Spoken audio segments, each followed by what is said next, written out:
जब जॉब चाहिए सरकारी तो इंडिया करे अड्डा 24/7 पर तैयारी। अड्डा 24/7 India number 1 government job preparation app. पहली सुर्खी आई है जम्मू से। यहाँ 365 दिन या फिर इससे ज़्यादा समय से रह रहे लोगों के लिए मतदाता सूची की राह आसान हो गई है। यानी जम्मू में रहने वाले गैर स्थानीय लोग भी अब वोटर के तौर पर रजिस्टर होंगे। जम्मू की डिप्टी कमिश्नर अवनी लवासा ने तहसीलदारों और राजस्व अधिकारियों को आदेश दिया है कि वे ऐसे लोगों को ज़रूरी वेरिफिकेशन के बाद आवासीय प्रमाण पत्र जारी कर सकते हैं। जम्मू कश्मीर के राजनीतिक दल वोटर्स को लेकर हुए इस फैसले के विरोध में उतर आए हैं। कुछ दल पीडीपी चीफ महबूबा मुफ्ती का कहना है कि बीजेपी जम्मू कश्मीर को क्षेत्रीय स्तर पर बांटने की कोशिश कर रही है। सुनिए उनका बयान। देखिए, हम पिछले कई सालों से ये बात बता रहे हैं कि 370 हटाने के पीछे जो मंशा है बीजेपी की वो बहुत ही नाजायज है और उनका मकसद है जम्मू कश्मीर की जो आबादी है उसका तनासुल उसको चेंज करना। और अब ये शुरुआत जो है जम्मू में लोगों का बाहर से सैलाब आएगा जिसकी वजह से न सिर्फ वहाँ का जो डोगरा कल्चर है उसको नुकसान होगा बल्कि जो वहाँ का कारोबार है, वहाँ की नौकरियाँ हैं, वहाँ के जो हमारे पास जो वसाइल हैं उनके ऊपर डाका डाला जाएगा।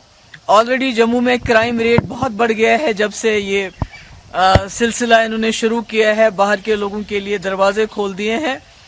तो मेरा ये कहने का मकसद है कि ये कोशिश करते हैं कि जम्मू और कश्मीर को मजहब और इलाकाई बुनियादों पे लड़ाने की।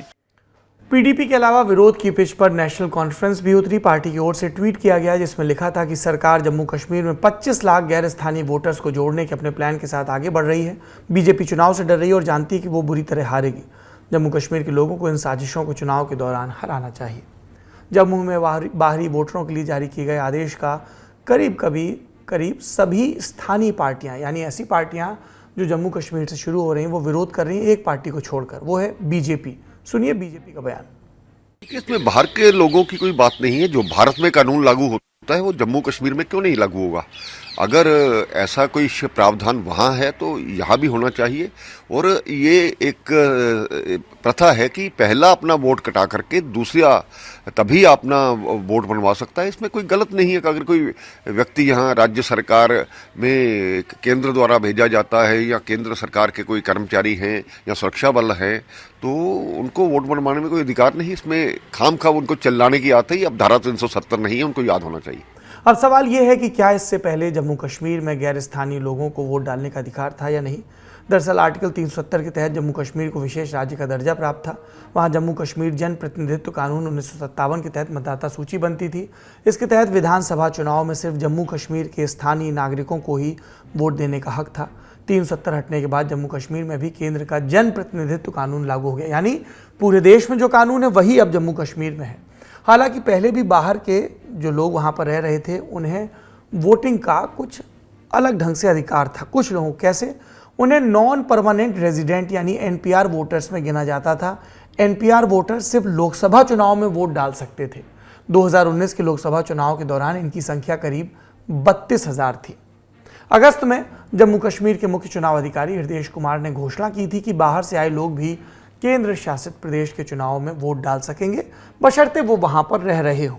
हालांकि उस वक्त 1 साल तक रहने वाले लोगों का जिक्र नहीं किया गया था। उस वक्त कहा गया था कि गैर स्थानीय लोगों की लिस्ट में शामिल होने की एकमात्र शर्त यह है कि उन्हें अपने राज्य की वोटर लिस्ट से अपना नाम हटवाना होगा। दूसरी सुर्खी का संबंध आम आदमी पार्टी के पूर्व नेता और बीजेपी नेता तेजिंदर पाल सिंह बग्गा से है।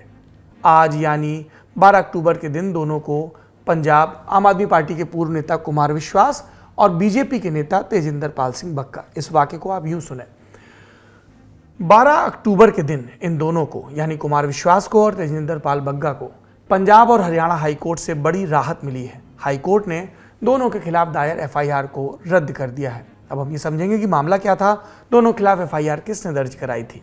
सबसे पहले बात तेजिंदर सिंह बग्गा की। दर्शकों को याद होगा कि इस साल मार्च के महीने में एक फिल्म रिलीज हुई थी, नाम था कश्मीर फाइल्स। इस फिल्म को लेकर काफ़ी विवाद भी हुआ था।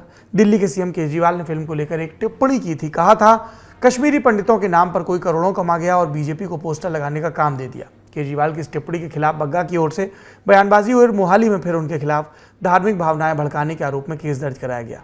उस वक्त बग्गा की गिरफ्तारी पर काफ़ी हाई वोल्टेज ड्रामा भी हुआ था। दूसरी ओर कुमार विश्वास पर अप्रैल के महीने में केस कराया गया। उन पर आरोप था कि उन्होंने अरविंद केजरीवाल को खालिस्तान समर्थक बताया। फिलहाल आज आए अदालत के फैसले को बग्गा सच की जीत बता रहे हैं और कुमार विश्वास क्या कह रहे हैं, सुनिए। मैं सबसे पहले तो न्यायपालिका का आभार व्यक्त करता हूं, उन तमाम वकील साहिबान का आभार व्यक्त करता हूं जो मेरी अनुपस्थिति में मेरा केस वहां लड़ते रहे। पंजाब की उस महान जनता को जो मुझे बहुत प्रेम करती है उसका भी आभार व्यक्त करता हूं। और अगर ठीक से आपने उस निर्णय को पढ़ा हो तो उसके अंतिम पैरे में न्यायालय ने साफ कहा है कि ये क्लियर कट केस है मिसयूज ऑफ पावर का, सत्ता के मिसयूज का। उन्होंने अमेरिका के राष्ट्रपति बेंजामिन फ्रैंकलिन और नेहरू जी का भी उल्लेख किया है कि अब व्यक्ति की आज़ादी को इस तरह आप एफआईआर के भेष में घुस के दबा नहीं सकते। लल्लन टॉप का सबसे ठस, ठेठ और ठसकदार बेबी आ गया है लल्लन टॉप का पॉडकास्ट जिसका नाम है बाजा, और ये बजेगा सिर्फ लल्लन टॉप ऐप पर।